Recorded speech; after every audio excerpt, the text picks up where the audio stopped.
عليكم ورحمة الله وبركاته يا شباب. الأخبار معاكم مستر محمد الشرنوبي، وهنبتدي النهاردة نتكلم عن تاني مملكة عندي، أو الدرس التاني عندي، اللي هو يشمل مملكة الفطريات ومملكة النبات. طيب، فنسمي الله ونخش. طبعا احنا نظام دراسة الممالك عندنا كله شبيه ببعضه، فهتلاقوا خلاص من بعد انت لو ذاكرت اصلا الدنيا من الحصة اللي فاتت، هتلاقي بعد كده ان انت اصلا اتعودت على سيستم المذاكرة في التصنيف. عارف ان التصنيف رخم شوية، ولكن احنا بنحاول نشرح الجزء ده بحيث ان احنا نبسطه على قد ما نقدر، بحيث ان انت نقدر نفهمك الاجزاء اللي محتاجة تتفهم تمام، على قد ما نبقى قادرين نوصل المعلومة عشان تقدر ان انت تحفظ على قد ما تقدر. تمام. طب نسمي الله ونبدأ. النهارده هنتكلم عن أول حاجة، مملكة مين؟ الفطريات. طيب، في الخصائص العامة عندي لمملكة الفطريات، لو جينا بصينا على التركيب قال لي بعضها وحيد وبعضها عديد. حلو. يبقى أنا كده ممكن أربط دوت بحاجات المرة اللي فاتت. خلي بالك، لازم تبقى عارف مين اللي وحيد ومين اللي عنده عديد. هنا المعظم عديد، المرة اللي فاتت كان الأقل أو القلة فيهم عديد. حلو. يبقى تخلي بالك. وتكون عندي من خيوط فطرية تعرف الهيفات، تتجمع مكونة الغزل الفطري. الغزل الفطري ده عبارة عن فطر خيطي، عشان ده هيقابلني تاني في تالتة ثانوي. تمام، بس هناخده في المناعة، هناخد لما يهاجم النبات اللي بيحصل. قال لي الجدار الخلوي يدخل في تركيبه الكيتين، وخلي بالك الكيتين ده يوجد منه عند الأميبا بتاعت الحصة اللي فاتت، ولكن عند الأميبا يفرز في حالات خاصة، وهي حالات الظروف غير المناسبة. تمام. الظروف غير المناسبة، ولكن برضو نبقى فاهمين ان الاميبا عندها كيتين، ولكن ده الجدار الخلوي يتكون بالصورة الاساسية من الكيتين، يعني الكيتين عندي ثابت، انما في الاميبا عندي هنا يتكون تمام ويتشال، فهو متجدد او متغير على حسب الظروف حواليه. طيب، التغذية قال لي غير ذاتية التغذية، فبعضها يا اما متطفل ومترمم. ايه الفرق بين الطفيل، او الفرق ما بين التطفل والترمم؟ في الحالتين انا بتغذى على كائن اخر، ولكن التطفل هو عملية التغذي على كائن اخر حي.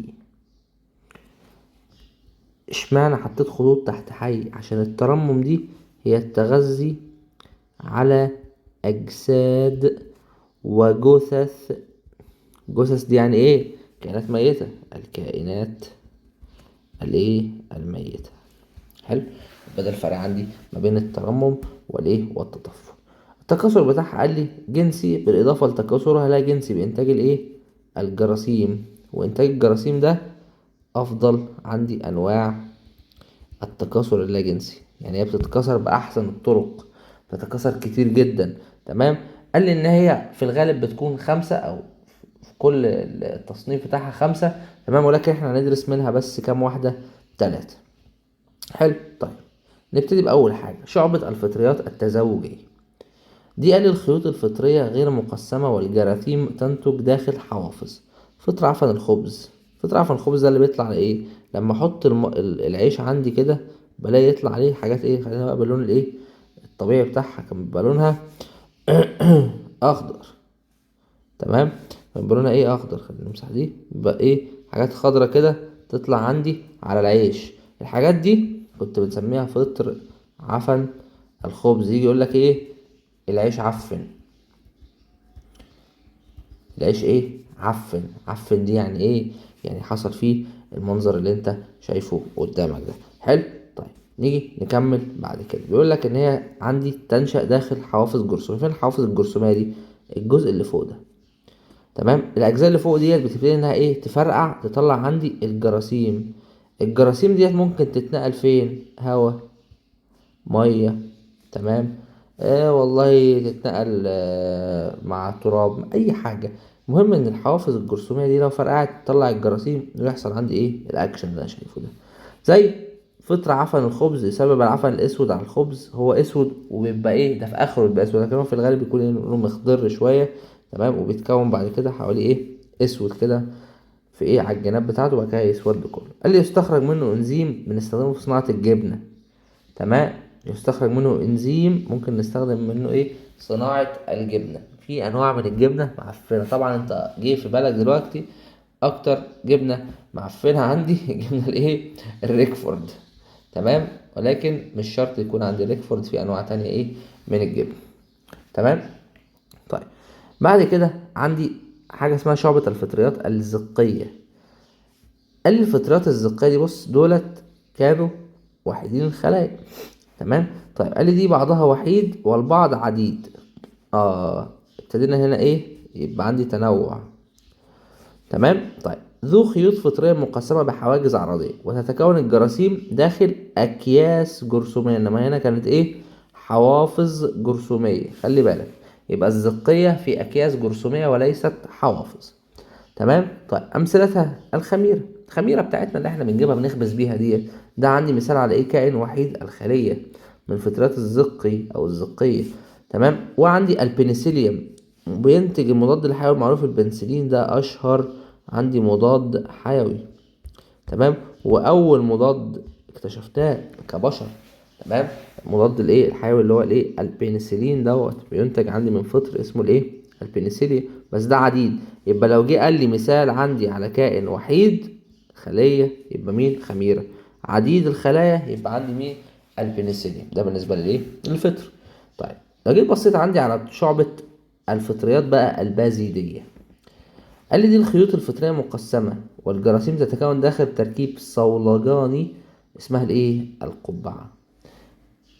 ده بقى الايه بنسميه عندنا بالبلدي ايه الشكل ده، او فطر عيش الغراب ده بنسميه مشروم. هو ده المشروم. وعلى فكرة يوجد في اغلب الاوقات تمام في حالة سامة. يعني في الغالب المشروم ده بيكون ايه سام، فطر عيش الغراب ده في الغالب سام. تمام، بس في بعض الانواع تمام بس دي هتبقى ايه بقى الغير سامة. تمام، تستخدم كغذاء للانسان، لكن اغلب المشروم بيكون سام. حلو. طيب ده بالنسبة عندي لايه لمملكة الايه الفطريات. نخش عندي على مملكة النبات. قال لي بقى بس احنا كده ابتدينا ايه نتعقد شوية، ابتدينا نخش في الكبير شوية. فعندي النواة حقيقية، يعني عندها ايه صبغيات. ايه الصبغ ايه الصبغيات ده مستر؟ اول مره نسمعها يا ابني، انت ما سمعتش اول مره ولا حاجه. الصبغيات دي الاسم التاني بتاع الكروموسومات. المهم ان هي ايه عندها نواه. تمام، الجدار الخلوي بتاعها سليلوز. ايه السليلوز ده؟ قال لي السليلوز ده نوع من السكريات المعقده. تيجي تقول لي ما سمعتوش قبل كده، اقول لك كداب، سمعوا الترم الاول ولا ركز كده. تمام، وتتميز النباتات بان خلاياها فيها ايه بلاستيدات، بيها مادة كلوروفيل. يعني بتعمل ايه بتعمل والله يا مستر كده بناء ضوئي. انا عارف من الحصة اللي فاتت لقيت بلاستيدات جواها ايه كلوروفيل، يبقى بالتالي بتعمل ايه بناء ضوئي. حلو. حلو. طيب نخش بعد كده على التصنيف بتاعها. قال لي بصنف عندي النباتات طحالب رقية، نباتات لا وعائية، نباتات وعائية. طحالب رقية، نباتات لا وعائية، وايه نباتات وعائية. عيد الفيديو كتير، كرر مع الفيديو، ردد الفيديو مثل ان هو قصير عشان ممكن تعيده، وان هو متسجل ممكن تروح وتيجي فيه ترجع الحتة اللي مفهمتهاش تفهمها تاني وبراحتك. خد وقتك، التصنيف محتاج عندي جزء كبير حفظ وانا عارف الموضوع ده. جميل. طيب الطحالب الرقية عندي دي زي ايه شعبة الطحالب الحمراء، دي طحالب اكيد لونها احمر من اسمها. تمام، زي ايه البوليسيفونيا. تمام. طيب بوليسيفونيا. بعد كده شعبة الطحالب البنية زي الفيوكس. تمام، وشعبة الطحالب الخضراء زي سبايروجايرا وكلاميدو موناس. حلو. هتخش ان شاء الله تالتة ثانوي هتاخد عندك فين، هترجع للحاجات دي تاني كده، هترجع لهم في تالتة ثانوي في الجيولوجيا، في باب عندي اسمه الايه علوم البيئة، هترجع تاني للكلام ده بالتفصيل. تمام. عايزك تركز فيه وتذاكره لان الكلام ده راجع لك قدام باذن الله، وهنحتاجه برضه احنا في البيولوجي او في الاحياء. عندي بعد كده النباتات اللاوعائيه والنباتات الوعائيه. اللاوعائيه عندي يعني لا يوجد بها اوعيه. يعني ايه اوعيه؟ اوعيه ديت يعني انابيب. هو النبات فيه انابيب؟ قال النبات فيه نوعين من الاوعيه، عنده حاجه اسمها خشب وحاجه اسمها ايه؟ لحاء. خشب ولحاء. تمام. طب تعال نكتبهم ايه جنبهم اهو. عندي حاجتين اللي هما ايه، عايزين حته فاضيه كده نكتبه فيها اهي. انواع الاوعيه. الاوعيه في النبات خشب وايه؟ ولحاء. حلو. طب ايه الفرق ما بين الاتنين؟ قال الخشب ده بينقل ميه وبينقل ملح، اما اللحاء ده بينقل ايه؟ قال ده بينقل عندي جلوكوز، ينقل بروتين، ينقل نشا، ينقل ايا كان مادة متكونة كبيرة، مادة عضوية كبيرة، بينقل بوليمر كبير. انما ده ينقل ايه؟ حاجات بسيطة عبارة عن ايه؟ ملح ومية. حلو. فده الفرق ايه ما بين الاتنين. طيب النباتات الوعية دي ما فيهاش اوعية، ما فيهاش لا خشب ولا لحاء. حلو. ما فيهاش ايه؟ خشب ولا لحاء. طب زي ايه؟ شعبة الحزازيات، زي حاجة اسمها الريشيا والفيوناريا. ريشيا وايه؟ وفيوناريا. حلو. طيب بص يا سيدي، نخش بقى كده على النباتات الوعية. يعني ايه لديها أوعية؟ ايه يا مستر الأوعية اللي انت قلت عليها؟ خشب ولحاء، لسه قايلينهم تحت. طيب زي شعبة الايه؟ الوعائيات. الوعائيات عندي بتتقسم لطائفة سرخسيات وطائفة معرات البذور ومغطاة البذور، واحدة عريانة وواحدة لابسة. حلو. طيب السرخسيات كزبرة البئر. كزبرة البئر، وسميناها كزبرة البئر لأنها إيه؟ تخرج على جانب الآبار. البئر بتاع المايه كده تلاقي ايه جنبه كده طالع شويه الكزبره دولت. تمام. بنسميهم ايه؟ كزبره البئر. بعد كده طائفه نباتات معرات البذور زي الصنوبر. البذره بتاعت الصنوبر بتكون بره. لو شفت انت شجره الصنوبر او تفتكرها، الشجره اللي هي ايه بنستخدمها في الكريسماس دي، البذر بتاعها بتلاقيه ايه عامل كده، او الثمره بتاعتها تلاقي ايه فيها ايه زي ايه يعني البذور بتاعتها واقفه كده بره. تمام. عشان كده هي ايه؟ معرات البذور. مغطاة البذور عندي زي النباتات الزهرية. تمام. النباتات الزهرية عندي نتفرع منها فلقة واحدة وفلقتين. الفلقة عندي قمح وذرة، والفلقتين فول وقطن. وده بيبان عندي على الايه؟ على الحبة. القمح تلاقيه ايه؟ حبة واحدة. تمام. انما الفول تلاقيه فيه ايه؟ فلق. تمام. تلاقي ايه؟ فيه فلقتين عندي. تمام. مش حتة واحدة. لو مسكت الفول هتلاقي فيها خط في النص كده اقسمها لايه؟ لفلقتين. نيجي بعد كده للطحالب الرقية. نبتدي بقى ايه نتكلم بالتفصيل. يعني احنا كده صنفنا مملكة النبات. نتكلم عن الطحالب الرقية في الأول. قال لي أول حاجة شعبة الطحالب الحمراء. أنا أخدت شعبة الطحالب الحمراء كان المثال عليها إيه؟ البوليسيفوني. تمام. دي أعشاب بحرية تتكون من خيوط متماسكة بغلاف هلامي. تمام. فيها حاملات أصباغ حمراء تسمى بالطحالب الحمراء. عشان إيه الموضوع ده؟ الغلاف الهلامي اللي موجود فيها ده بنسميه الأجار. الايه؟ الاجار. خلي المعلومه دي في دماغك يمكن تحتاجها. الاجار ده هنستخدمه ان شاء الله بعد كده اللهم صل على سيدنا محمد في انشاء مزارع البكتيريا. هنحتاجه في الدي ان ايه والار ان ايه في ثالثه ثانوي ان شاء الله. لو ربنا كرمك دخلت كليه طب او اي كليه طبيه، الاجار ده هتستخدمه عندي فين؟ في مزارع البكتيريا. يعملوا بيه مزارع بكتيريا. حلو. طيب المثال بتاعي تحلب الايه؟ البوليسيفوني. تعال نخش على شعب الطحالب البني. بيقول لي والله دي اعشاب بحريه تتكون من خيوط بسيطه او متفرعه. حلو. يا بسيط يا متفرع. تحتوي الخلايا على حملات اصباغ بنيه من اسمها، ما الحمراء فيها حمراء يبقى دي فيها ايه؟ بنيه. زي تحلب الايه؟ الفيوكس. حلو. طيب ده اللي ممكن نعرفه عنها. تعال بقى بص شعبة الطحالب الخضراء. معلش ايه دي كبيره شويه، اصل ديت لونها اخضر من الاول كده، يبقى فيها ايه؟ كلوروفيل. فيها كلوروفيل يعني بتعمل ايه؟ بناء ضوئي. تعمل بناء ضوئي.